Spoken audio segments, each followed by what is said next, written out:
Hey, salut tout le monde, c'est Gabriel. Aujourd'hui, le sujet de mon vidéo, c'est sur l'anxiété sociale. J'ai eu l'inspiration aujourd'hui de faire une vidéo sur ça parce que moi, personnellement, dans ma vie avant, je faisais beaucoup d'anxiété sociale. Puis c'est pas un problème qui est complètement disparu de ma vie du jour au lendemain. C'est même encore des fois j'ai des rechutes, des fois où je suis dans un contexte social avec d'autres gens, d'autres mondes, puis des moments que je me sens pas 100% bien des fois. Je pense que des fois c'est un problème que beaucoup de gens ont en fait. Je me rends compte dans la vie en parlant avec de plus en plus de gens, puis en connectant avec de plus en plus de gens, je rencontre beaucoup de monde dans mon travail, dans ma vie, puis je remarque qu'il y a beaucoup de gens, je pense, qui ont cette difficulté-là à certains moments dans leur vie ou dans certaines conversations, dans certaines relations qu'ils vont avoir, dans différents contextes, pour différentes raisons. Il y a des gens qui ont... en fait, on a des fois de l'anxiété socialement. C'est quoi de l'anxiété sociale? C'est quand tu te sens juste pas bien autour du monde, quand tu te poses des questions. Je pense quand tu es dans ta tête, en fait. Puis c'est ça, une de mes réalisations pour m'en sortir, puis comment que je le sais quand je suis rendu à faire de l'anxiété sociale. Maintenant, je suis capable de plus l'identifier, puis de plus en être conscient de ça. Ben, c'est quand justement je me mets à trop réfléchir, quand je suis dans ma tête plutôt que d'être juste présent dans le moment, d'être dans mon cœur. Moi, je vois ça, je compare ça comme ça, d'être dans sa tête ou dans son cœur, ou dans tes couilles pour un homme, pour un gars. De breathe through your balls, comme dirait un de mes mentors, Elliot Hulse. Puis quand t'es groundé, quand t'es justement présent, t'es conscient, t'es en pleine conscience, t'es là, t'es pas en train de penser à avant, qu'est-ce que t'as fait dans ton passé que les gens peuvent te juger, ou justement en train de penser au futur, aux problèmes futurs qui peuvent arriver, ou admettons que tu te diriges vers un événement social, un party, peu importe. Puis, ben, tu vas penser qu'est-ce que les gens vont penser de moi. Est-ce que je vais connaître beaucoup de gens là-bas? Est-ce qu'il y a du monde que je connaîtrai pas que ça va être désagréable comme rencontre? Tu sais, des fois, on analyse un peu trop qu'est-ce qui s'en vient. On est dans le over-analysis, pour utiliser un anglicisme. Mais, une suranalyse en français. Mais pourquoi on est dans l'analyse du futur ou du passé? C'est vraiment juste parce qu'on n'est pas dans le moment présent. Tu peux pas être dans le moment présent, tu peux pas être conscient puis vivre l'instant présent quand tu es en train de penser au passé ou au futur. Il y a un bon livre là-dessus qui s'appelle The Power of Now de Eckhart Tolle, le pouvoir du moment présent. Puis c'est très très bon, je recommande à tout le monde de lire ce livre-là. Ça parle justement du fait que tu gagnes beaucoup plus dans la vie à être présent dans le moment.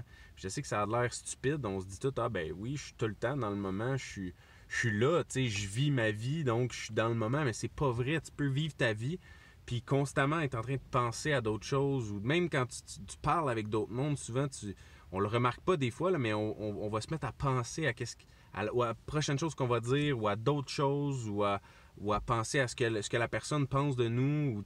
Ou, souvent dans la vie, on réfléchit sans même s'en rendre compte à d'autres choses que de juste savourer le moment présent, de juste être là, d'être présent, puis de pas se poser de questions.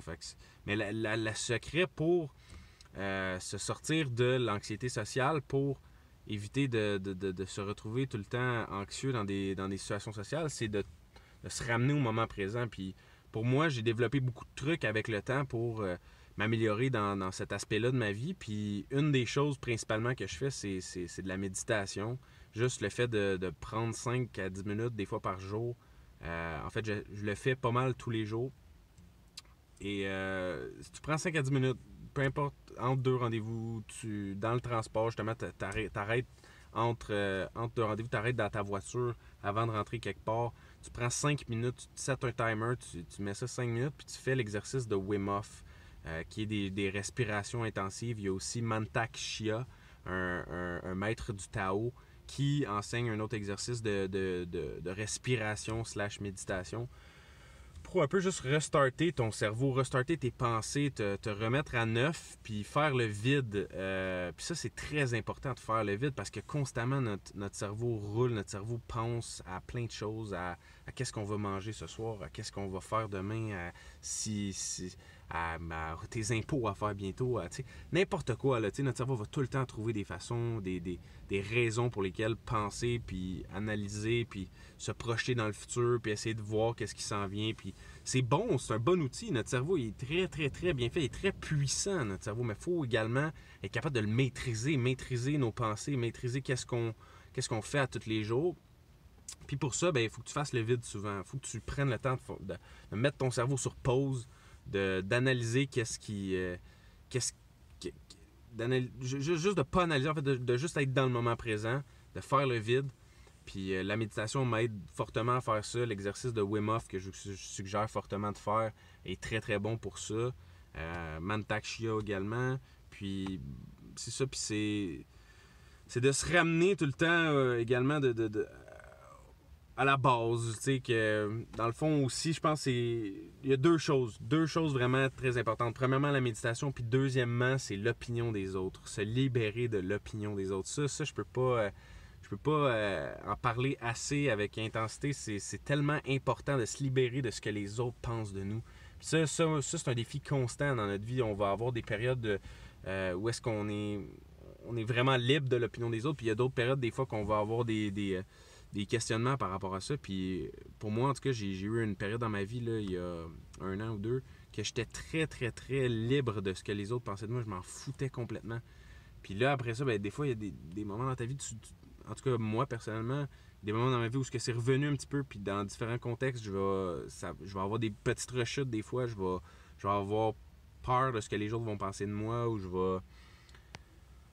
je vais m'inquiéter par rapport à ça, mais je travaille constamment à me libérer de ça, puis j'ai fait beaucoup de chemin dans les dernières années, puis je vous encourage à faire beaucoup de chemin à ce niveau-là aussi, de se libérer de l'opinion des autres. C'est tellement fucking important, excusez-moi.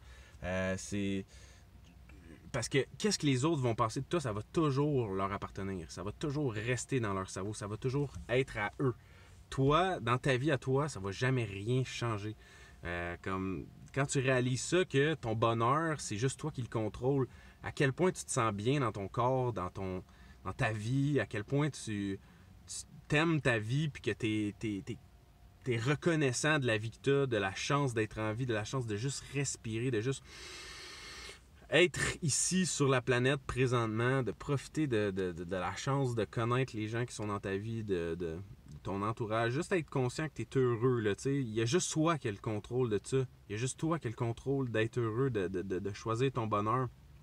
C'est, je pense, le plus grand pouvoir d'un être humain, c'est ça. C'est le contrôle de tes pensées, le contrôle de ta vie, de ta perception de ta vie. Puis, il n'y a personne qui peut vraiment, littéralement, affecter ça. Il y a juste toi qui peux laisser qu'est-ce que les autres pensent ou laisser qu'est-ce que les autres disent de toi t'affecter. Il y a juste toi qui as la décision finale de dire, OK, cette personne-là pense ça de moi, ça m'affecte. Si elle pense ça, puis tu te laisses pas affecter, ça t'affecte pas, tout simplement. C'est toi qui as le pouvoir de dire, est-ce que l'opinion des autres va m'affecter ou non? Puis puis l'opinion des autres, en réalité, change jamais. Ta vie peut pas changer ta vie. Il y a juste ce que toi, tu penses de l'opinion des autres qui peut affecter ta vie. Mais si toi, tu décides que ça t'affecte pas, puis que les autres peuvent bien penser ce qu'ils veulent de toi, t'es libre, tu comprends? Ça n'a plus aucune importance, là. Puis on s'en rend pas assez compte, je trouve, dans la société en général, à quel point qu'on accorde beaucoup d'importance à ce que les autres vont penser de nous. Puis ça, c'est pas positif, je crois. Donc, bref, j'espère que vous avez aimé ma vidéo. Si vous avez des questions, des suggestions, des critiques, écrivez-les en bas de la vidéo. Ça va me faire plaisir de répondre à vos questions ou interagir avec vous autres, partager des bonnes idées. Fait que sur ce, bonne journée tout le monde. Salut!